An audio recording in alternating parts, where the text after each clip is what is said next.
em meados daquele ano, quando Helena Pereira dos Santos acabara de completar 76 anos. Sua vida parecia seguir o mesmo ritmo tranquilo e previsível de sempre.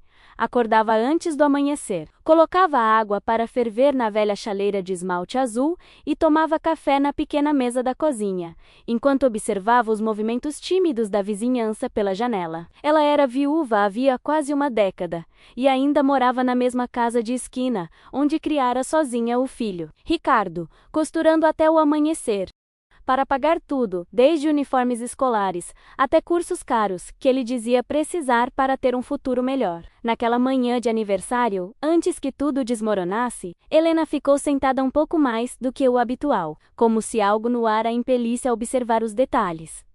As rachaduras no assoalho, a luz filtrando pelas cortinas, o cheiro de pão aquecendo na frigideira. Vestira seu vestido florido favorito, um que ela mesma fizera menos e um perfume quase esquecido, convencida de que talvez Ricardo se lembrasse da data. Quando o telefone tocou no meio da manhã, o clique metálico e agudo ecoou pela casa como um estranho aviso, um presságio de algo que ela não conseguia nomear, mas sentia no peito. Era Ricardo, ligando para dizer que passaria com Marina para levá-la a um almoço especial. Helena atendeu com aquela mistura de esperança e apreensão que só uma mãe que conhece bem as ausências do filho pode sentir. Mesmo assim, depois de desligar, arrumou o cabelo com seus grampos de sempre e sentou-se perto da janela para a espera-los, observando a rua, com a mesma meticulosidade com que checaria a bainha de uma roupa.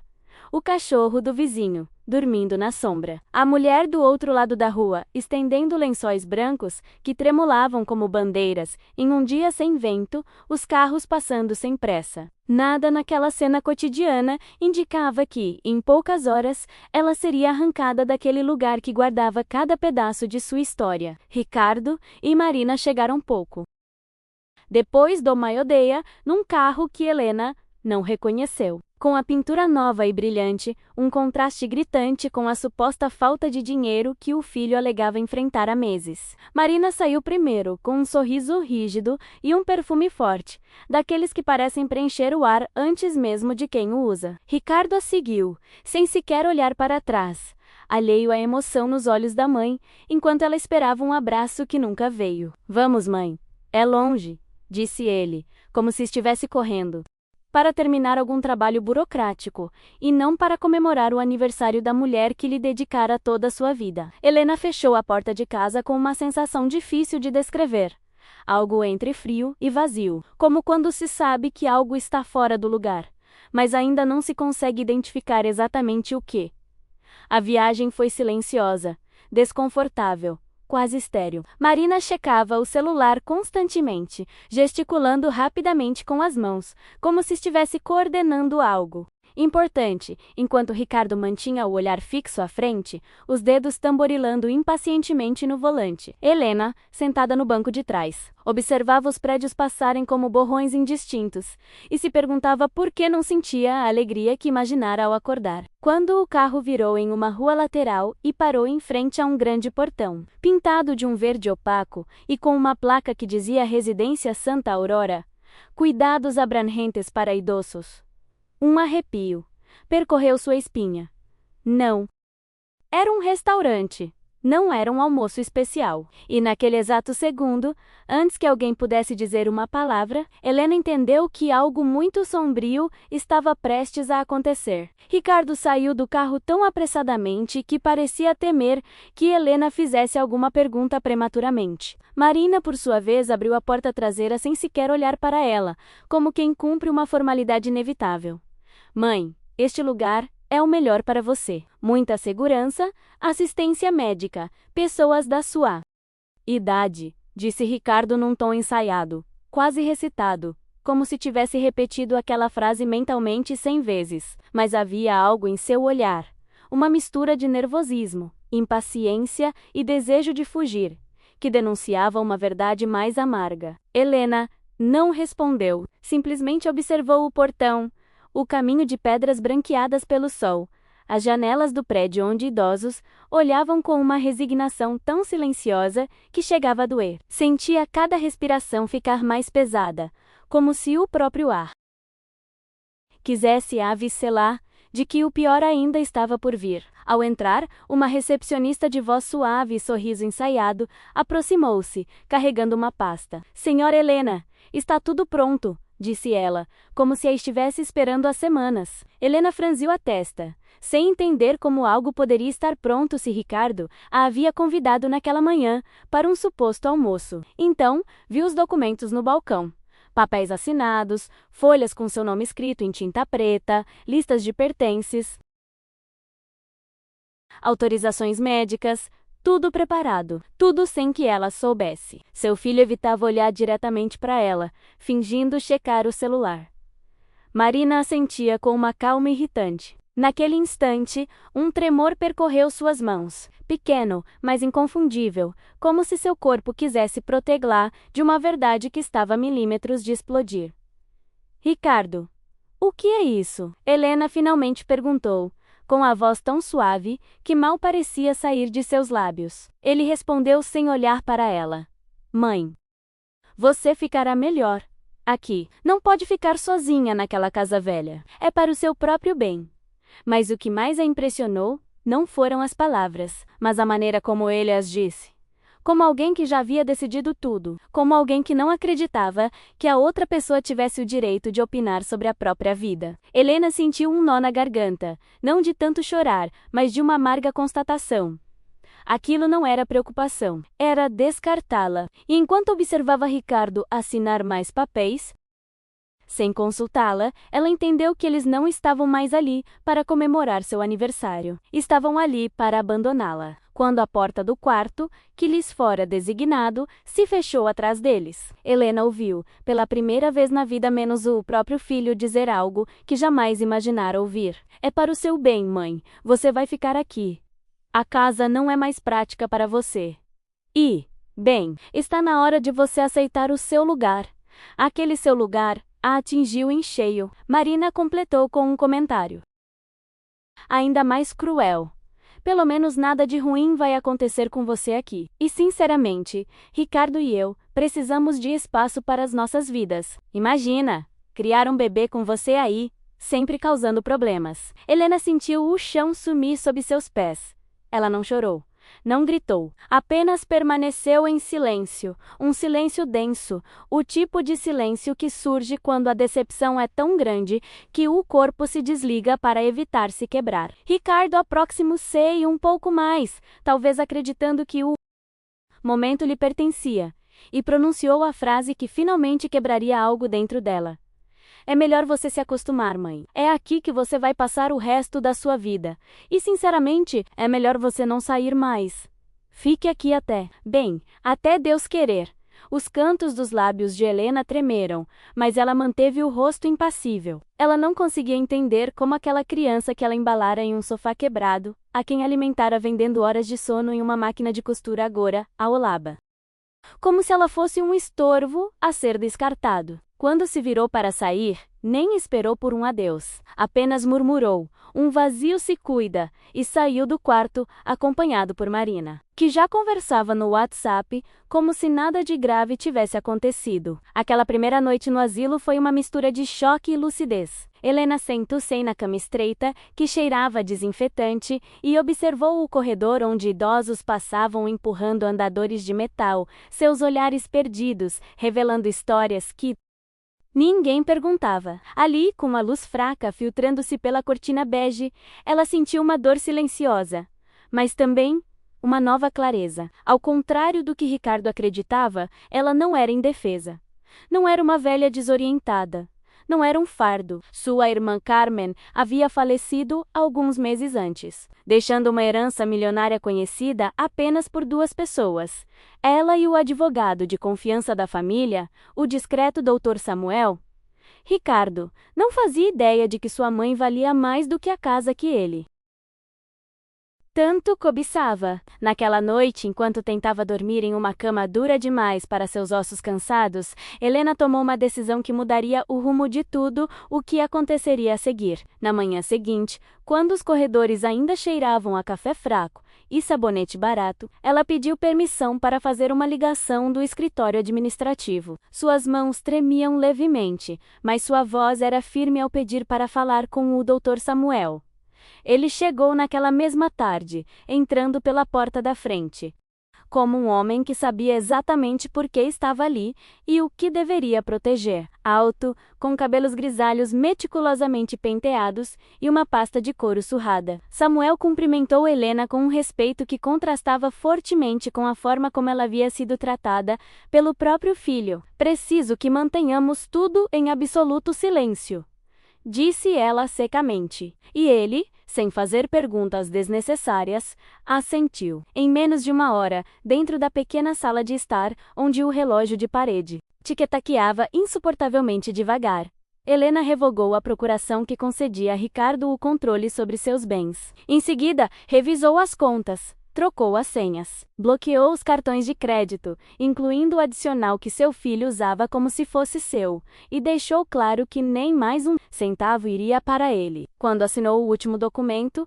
algo dentro dela voltou ao lugar, como se finalmente se lembrasse de que sua vida não havia terminado naquele portão verde. O Dr. Samuel arquivou os papéis com um cuidado quase ritualístico e antes de sair disse suavemente: "Dona Helena, isto é apenas o começo." Ela não respondeu, mas pela primeira vez desde que chegara, respirou fundo sem sentir o ar lhe causar desconforto. Os dias seguintes foram uma mistura de rotina monótona e manobras estratégicas silenciosas. Enquanto os outros residentes passavam as tardes assistindo a novelas em volume altíssimo, ou repetindo as mesmas histórias, sem parar, Helena se mantinha ocupada organizando cada detalhe de sua nova vida na pequena escrivaninha comunitária do asilo. Ela se encontrava com Samuel em horários discretos, sempre fingindo precisar de ajuda com assuntos médicos, quando na verdade estavam se preparando para vender a casa. A residência Santa Aurora tinha seu próprio relógio interno. O cheiro de sopa rala às 17 horas, a medicação às 20 horas e as luzes apagadas antes do céu escurecer completamente. Mas, em meio a essa atmosfera sonolenta, Helena estava mais alerta do que nunca. Ricardo, por sua vez, continuava gastando o dinheiro que não tinha mais, confiando cegamente que a casa seria sua salvação futura. Certa tarde, enquanto ouvia uma senhora idosa no corredor chorar por não receber visitas há semanas, Helena sentiu o peso coletivo do abandono. Aqueles silêncios compartilhados, aqueles olhares suplicantes sem palavras, fizeram-na parar por um instante e refletir sobre como essa realidade era comum. Depois desse sussurro para o mundo exterior, respirou fundo, ergueu o queixo e prosseguiu com seu plano. Assinou a autorização final para vender sua casa à família Oliveira, que pagou à vista sem fazer perguntas desnecessárias. A notícia do primeiro bloqueio da conta chegou rapidamente. No mesmo dia em que a família Oliveira recebeu as chaves da antiga casa, Ricardo tentou usar o cartão adicional para pagar uma grande compra no supermercado. A mensagem "transação recusada" apareceu em seu celular como um estalo seco, e acreditando ser vítima de um erro do banco. Ele ligou para Helena com a fúria de quem vê o chão sumir sob seus pés. "Mãe, o que você fez? Preciso que você reative isso agora!" gritou, sem nem perguntar como ela estava. Helena, sentada no quarto do asilo com um raio de sol entrando pela janela e mal aquecendo seu joelho, respondeu com a calma de quem não tem mais nada a perder. "Ricardo, você disse que eu não podia morar sozinha, que eu era uma velha inútil. Se isso é verdade, então eu também não posso sustentar um homem de 45 anos. A linha ficou em silêncio por vários longos segundos, e essa foi a primeira vez que seu filho não soube o que dizer. A partir daí, começaram as visitas desesperadas. Ricardo apareceu 2 vezes na mesma semana, batendo na porta do asilo como se fosse uma delegacia, exigindo falar com a mãe. Marina o acompanhava, sempre com a mesma expressão indignada, como se fosse a vítima em tudo aquilo. Quando a administração nebuliza o acesso, uma decisão tomada por Helena, menos Ricardo, deixou mensagens absurdas. Mãe, isso não acabou. Você não pode pegar o que é meu. Fale comigo ou vou entrar com um processo. Helena ouvia essas ameaças do outro lado do corredor, discretamente se escondendo sempre que elas surgiam.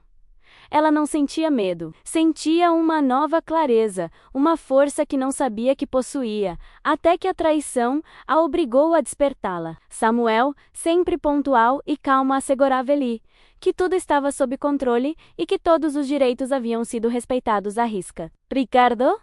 Pela primeira vez na vida, não tinha poder sobre ela. O verdadeiro colapso de Ricardo aconteceu quando, numa tentativa desesperada de resolver tudo, ele dirigiu até a antiga casa de Helena e encontrou o portão pintado de uma cor nova e brinquedos infantis espalhados pelo jardim. Ele bateu na porta como se pudesse forçar uma mudança no tempo. Mas foi o Sr. Oliveira quem atendeu, usando seu avental de cozinha e com uma expressão genuinamente surpresa. Posso ajudar? Perguntou. Ricardo sentiu o sangue gelar. Gelar. Esta é a casa da minha mãe, disse, com a voz embargada por uma mistura de raiva e medo. Não, senhor, respondeu o novo proprietário com uma calma desconcertante. Compramos há 3 semanas. Tudo foi legalmente assinado. Ricardo deu um passo para trás, como se alguém lhe tivesse dado um soco forte no peito. Ele entendeu de repente que havia perdido sua âncora, seu plano, sua carta na manga. Entendeu que não tinha nada. Naquela mesma noite, depois de descobrir que a casa estava ocupada e que a dívida que havia contraído esboçando-a como garantia não tinha mais fundamento legal, Ricardo explodiu em ligações e mensagens, algumas se fazendo de vítima, outras culpando Marina, e a maioria amaldiçoando a injustiça da mãe. Helena, que ouviu o telefone vibrar sobre a mesa na pequena sala de jantar do asilo, não atendeu a nenhuma delas. Não porque sentisse ódio, esse já havia se dissipado, mas porque, pela primeira vez em muitos anos, permitiu-se escolher a paz, em vez do dever. Marina chegou a aparecer sozinha um dia, suas lágrimas parecendo mais uma atuação do que uma dor genuína, argumentando que uma mulher grávida não pode passar por tanto estresse. Helena olhou para ela sem piscar e respondeu gentilmente: Você escolheu o seu caminho. Eu estou escolhendo o meu. E quando fechou a porta da sala atrás de si, sentiu um peso finalmente sair de seus ombros. Sentindo-se encurralado, Ricardo tomou uma última decisão desesperada: contratar um detetive particular. Ele queria saber o que diabos aquela velha estava aprontando. Palavras que ele mesmo enviou em uma mensagem que depois tentou apagar. O detetive levou menos de 2 semanas para descobrir o que Ricardo jamais imaginara: a existência da herança milionária que Carmen deixara para Helena. Ao receber o relatório, Ricardo sentiu uma estranha vertigem, uma mistura de ganância, remorso repentino e aquele desejo infantil de recuperar o que acreditava ter perdido por culpa de outra pessoa. Foi que ele apareceu no asilo com flores, chocolates importados e um discurso repentinamente doce. Sentou-se em frente à mãe como se fosse um filho exemplar e disse: Quero reconstruir nosso relacionamento. Mas suas mãos tremiam, traindo-o. Não era amor, não era remorso, era medo. E uma sede de dinheiro. Helena o observava com uma serenidade quase dolorosa, como alguém que finalmente enxergava sem filtros algo que sempre estivera bem diante de seus olhos. Diga-me, Ricardo, começou ela, se eu ainda fosse pobre, você estaria aqui? Viria me ver sem câmeras, sem presentes, sem discursos? Ele engoliu em seco, o olhar fixou-se no chão, e o silêncio falou por ele. Então ela continuou, sem elevar a voz: Não vou te livrar das suas dívidas. Não vou sustentar a vida que você escolheu construir. Não quero sua culpa, sua pena, nem seu desespero financeiro. Quero dignidade. Ricardo tentou interrompê-la, mas ela ergueu a mão com uma calma quase sagrada. E estou lhe dizendo isso claramente para que você não se confunda novamente. Minha herança não é a sua solução. Minha vida não é a sua muleta. E, pela primeira vez, ele não tinha argumentos, nem lágrimas, nem desculpas. Após aquela conversa, algo em Ricardo pareceu se quebrar, mas não da maneira transformadora que se espera nos filmes. Foi mais um colapso interno, um silêncio pesado. O tipo de silêncio que surge quando não há mais mentiras para se esconder. No dia seguinte, Helena encontrou Zane novamente, com o Dr. Samuel na sala de visitas do asilo, onde o aroma de eucalipto tentava menos sem sucesso, menos mascarar a umidade do prédio. Com uma calma quase cirúrgica, eles revisaram a compra de sua nova casa em um condomínio fechado tranquilo, cercado por árvores altas e com segurança 24 horas. Helena escolheu cada detalhe. Queria um lugar iluminado, com janelas grandes, por onde o sol entrasse discretamente. Ela também decidiu contratar Marta, uma enfermeira de voz suave e movimentos lentos, que não falava muito, mas sabia ouvir. Quando finalmente chegou o dia de deixar a residência Santa Aurora, Helena caminhou pelo corredor de costas eretas, carregando apenas uma pequena mala e uma dignidade que pesava mais do que qualquer objeto. Não houve despedidas dramáticas, apenas alguns olhares cúmplices trocados com outros idosos residentes que entendiam, silenciosamente que significa ser abandonada pelos próprios familiares. Ao chegar em sua nova casa, o cheiro de tinta fresca e a luz quente do pôr do sol a acolheram como um abraço que ela ansiara por anos. Naquela noite, sentada em sua nova sala de estar, com um cobertor macio sobre as pernas, e Marta preparando chá de camomila na cozinha, Helena tomou outra decisão importante: dedicar parte de sua herança à criação da Fundação Carmen Santos, uma instituição de apoio a idosos abandonados, para que nenhum outro coração envelhecido se sinta tão sozinho quanto ela se sentiu naquele dia em que foi deixada para sempre em um asilo. A fundação tomou forma mais rápido do que Helena imaginara. Samuel cuidou da papelada legal, Marta ajudou a conectar profissionais de saúde e voluntários e, em poucos meses, a nova casa de Helena se tornou a sede de um projeto que começou pequeno, mas tinha um propósito enorme. Cartas de agradecimento começaram a chegar de pessoas que conheceram sua história e encontraram consolo, simplesmente, em saber que alguém estava lutando pelos invisíveis. Helena, que passou décadas se sentindo pouco mais do que uma costureira viúva e silenciosa, estava agora descobrindo uma versão de si mesma que nunca tivera a chance de conhecer.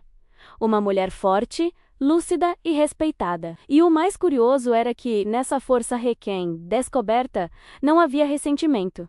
Havia clareza, havia um senso de justiça que não precisava de vingança para existir. Certa tarde, enquanto Marta organizava cobertores doados, em caixas etiquetadas com o nome da fundação, Helena ficou parada, observando a luz dourada do pôr do sol entrar pela janela abanando tudo. Num brilho quente que fazia a casa parecer verdadeiramente sua. Foi então que ela pensou, quase em voz alta, sobre aqueles que ouviam sua história do outro lado da tela. E se você chegou até aqui? Me diga, o que você teria feito no meu lugar? Escreva de onde você está assistindo e compartilhe isso com alguém que precisa se lembrar de que sempre há um jeito de recomeçar. Depois desse pensamento, que pareceu atravessar paredes, ela voltou à realidade prática.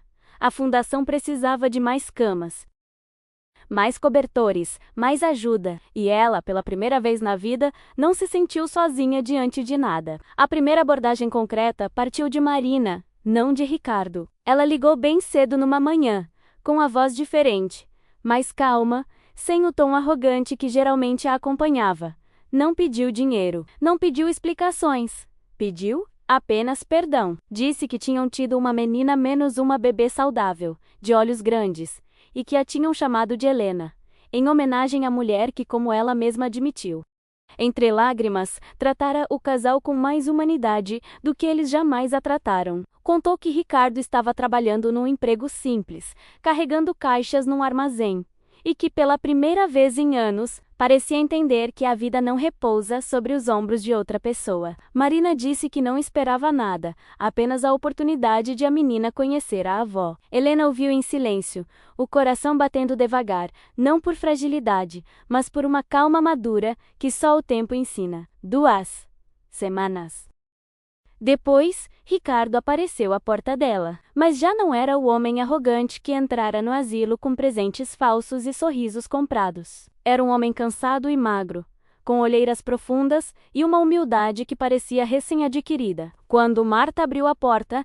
ele pediu permissão para entrar como se não tivesse certeza se a merecia. Helena o observava da sala de estar, e ele se aproximou lentamente, segurando o bebê com dificuldade. "Não estou aqui por dinheiro, nem por documentos", disse ele.